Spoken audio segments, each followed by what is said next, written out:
हम सभी एक दूसरों को देखकर यह सोचते हैं कि हमसे सुखी तो वह है, उसके पास तो घर है, परिवार है, वह कितना खुश है, और मेरे पास तो सिर्फ और सिर्फ दुख है।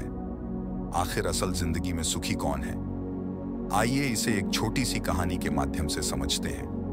बहुत समय पहले की बात है। एक बार एक भिखारी गांव में भीख मांगने के लिए जाता है। भिखारी भीख मांगते मांगते एक किसान के दरवाजे पर पहुंचता है। वह भिखारी किसान के घर का दरवाजा खटखटा है, लेकिन अंदर से कोई आवाज नहीं आती। दरवाजा खुला होने के कारण वह अंदर की ओर झांकता है, यह देखने के लिए कि कोई घर पर है या नहीं। वह देखता है कि किसान और उसका पूरा परिवार एक साथ बैठकर बात कर रहे हैं।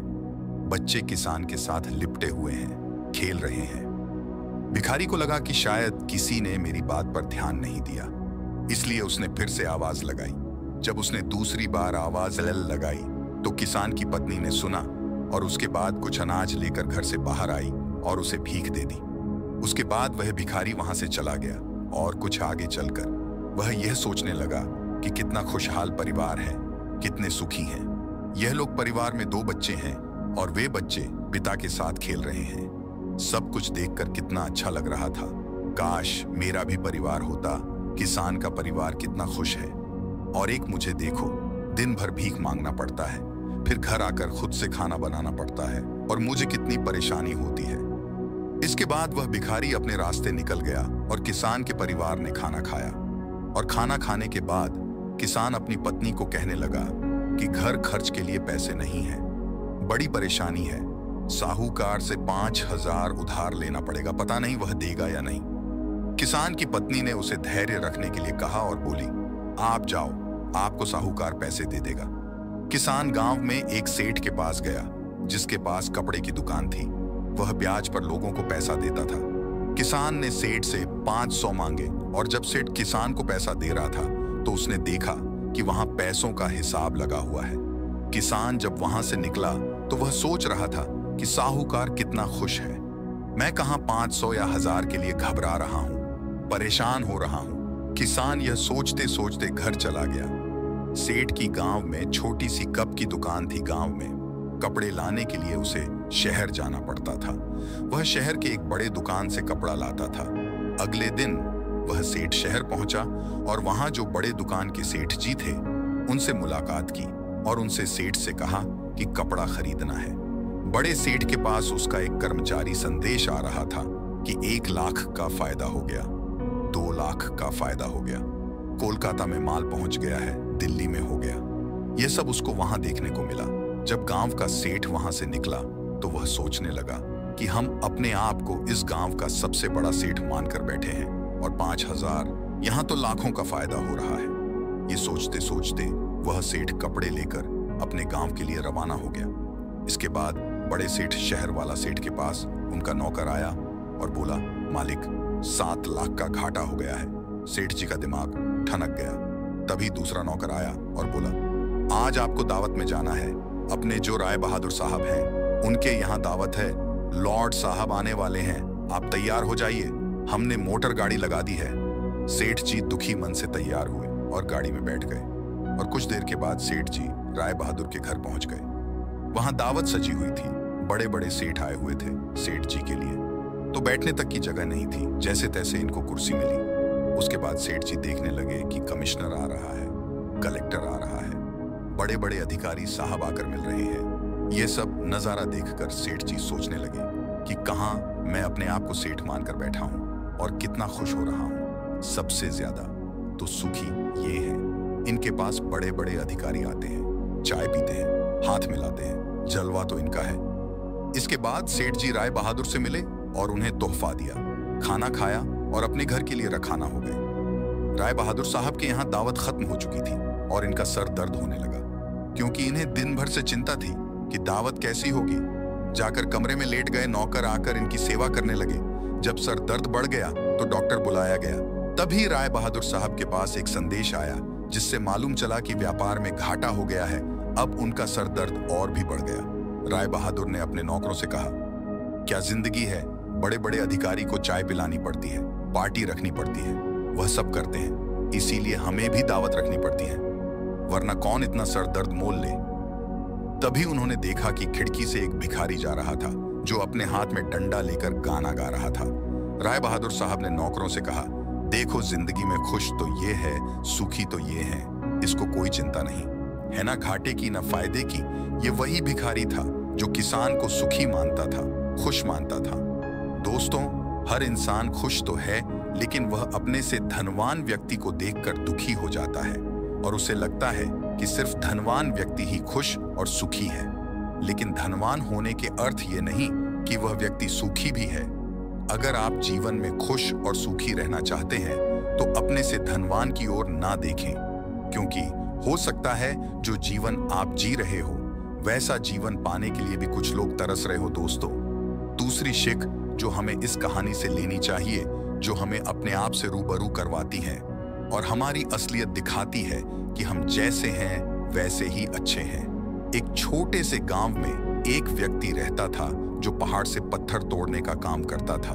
उस व्यक्ति को अपनी जिंदगी से कोई शिकायत नहीं थी, पूरे मेहनत और लगन से दिन भर काम करता और शाम को काम खत्म होने के बाद जो भी पैसा मिलता उसे लेकर अपने घर आता और अपने परिवार वालों के साथ कुछ समय व्यतीत करता था और फिर चैन से सो जाता था। ऐसा करते हुए उसे कई साल बीत गए थे। हर दिन की तरह वह अपना काम खत्म करके घर वापस जा रहा था। रास्ते में चलते चलते उसके मन में एक ख्याल आया कि यह भी कोई जिंदगी है। मैं सुबह से शाम तक पत्थर तोड़ने का काम करता हूँ और शाम में मुझे थोड़े से पैसे मिलते हैं, जिससे मुश्किल से मेरे और मेरे परिवार का गुजारा हो पाता है।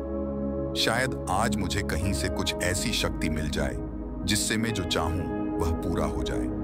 वह घर गया, खाना खाया, लेकिन उसका ध्यान खाने की ओर नहीं था। उसके दिमाग में बस एक ही ख्याल था कि काश मुझे कोई ऐसी अलौकिक शक्ति मिल जाए जिससे मैं जो चाहूं हासिल कर सकूं। वह इस बात को सोचते सोचते सो गया। फिर नींद आने के बाद उसे एक सपना आया। सपने में उसने देखा कि वह रोज की तरह अपना काम खत्म करके घर लौट रहा था। तभी रास्ते में उसे एक बहुत बड़ा घर दिखा। तभी उसके मन में विचार आया, काश यह घर मेरा होता और मैं इसका मालिक होता। और उसका इतना सोचते ही वह उस घर का मालिक बन गया। उसको यकीन ही नहीं हो रहा था कि उसने जो सोचा वह पूरा हो गया, लेकिन उसकी खुशी अधिक देर तक नहीं टिक पाई। अचानक से एक शोर सुनाई दिया।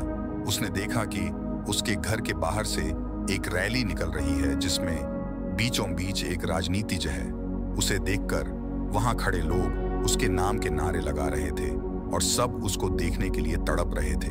तब उसको ये एहसास हुआ कि मैं कितना छोटा हूं, मेरा तो कोई अस्तित्व ही नहीं है। इस राजनेता के समक्ष काश मैं एक राजनेता होता और मेरे पास इतनी क्षमता होती उसके इतना सोचने की। देर थी कि वह राजनेता बन गया। उसके खुशी का ठिकाना नहीं रहा, क्योंकि उसके पास हजारों लोगों की भीड़ थी और सब उसको देखने के लिए तरस रहे थे। लेकिन उसकी यह खुशी भी ज्यादा देर भी टिक नहीं पाई, क्योंकि धूप बहुत ही तेज थी और उस राजनेता को इतनी धूप में खड़े रहने की आदत नहीं थी। उसे चक्कर आया और वह बेहोश हो गया। फिर उसे एहसास हुआ कि यह राजनेता सबसे ताकतवर नहीं है, यह जो सूरज है यह सबसे ताकतवर है। उसके मन में आया कि काश मैं सूरज होता, मेरे आगे कोई टिक नहीं पाता। उसको इतना सोचने की देर थी और वह सूरज बन गया। वह खुशी से पागल हो गया। पूरी दुनिया को यही रोशन कर रहा था। दुनिया में ऐसा कोई इंसान नहीं था जो उसकी रोशनी को रोक सके, लेकिन उसकी यह खुशी भी टिक नहीं पाई, क्योंकि कुछ ही समय बाद आसमान में काले बादल आए और रोशनी को रोक दिया। फिर उसको एहसास हुआ कि कोई है जो मेरी रोशनी को भी कोई रोक सकता है। उसके मन में यह ख्याल आया कि काश मैं बादल होता, और वह बादल बन गया। उसको ऐसा लग रहा था कि वह आसमान में उड़ रहा है और वह जहां चाहे वहां जा सकता है। लेकिन कुछ देर बाद एक हवा का झोंका आया जो उसे उड़ा ले गया। उसे एहसास हुआ कि बादल सूरज की रोशनी को रोक सकता है, लेकिन हवा को नहीं, क्योंकि यह हवा उसे बहा कर ले गई। फिर उसके मन में यह विचार आया कि काश में हवा होता, और वह हवा बन गया। हवा बनने के बाद उसने अपने अंदर एक अलग सी ऊर्जा महसूस की और सोचा कि मैं जिसको चाहूं उसे उड़ाकर ले जा सकता हूं। उसको यह विश्वास होने ही वाला था कि इस दुनिया में सबसे ताकतवर मैं हूं। लेकिन तभी उसके सामने एक पहाड़ आया।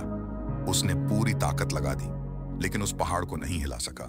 उसको यह एहसास हुआ कि कोई है जो हवा से ज्यादा शक्तिशाली है, जिसमें हवा को रोकने का भी दम है। फिर उसके मन में यह ख्याल आया कि काश में पहाड़ होता, और वह पहाड़ बन गया। लेकिन हर बार की तरह उसकी खुशी ज्यादा देर तक नहीं टिक पाई। एक जानी पहचानी आवाज उसे सुनाई दी और साथ ही साथ उसको दर्द होने लगा, जैसे कि कोई है जो उसे तोड़ रहा है, मार रहा है। तब वह दर्द से चीखने लगा और उसके मन में आया, मैं वह बन जाऊं जो पहाड़ को तोड़ने का दम रखता है। लेकिन इस बार उसकी यह ख्वाह पूरी नहीं हुई। वह चीखने लगा, चिल्लाने लगा, अपनी पूरी ताकत लगा दी, लेकिन इस बार वह नहीं बन पाया। उसका दर्द बढ़ता ही चला जा रहा था। उस दर्द के कारण उसकी नींद खुली तो उसके सामने एक शीशा था। उस शीशे में खुद को देखा तो समझ आया कि मैं वह क्यों नहीं बन पा रहा था जो बनना चाह रहा था। क्योंकि कि असलियत में मैं वही हूं दोस्तों। किसी से कुछ सीखना अच्छी बात है, लेकिन अपना अस्तित्व को भुलाकर किसी और के अस्तित्व को अपना लेना खुद का एवं साथ ही उस ईश्वर रूपी कारीगर का भी अपमान करना होता है जिसे आपको सबसे अलग बनाया है। हम भूल जाते हैं कि हम सभी में एक ऐसी खासियत होती है जो हम सबको खास बनती है। बस उसे हमें खुद के अंदर तलाश करना होता है। इसलिए आप जैसे भी हैं, आप अच्छे हैं। आपको किसी के भी जैसा बनने की कोई जरूरत नहीं है।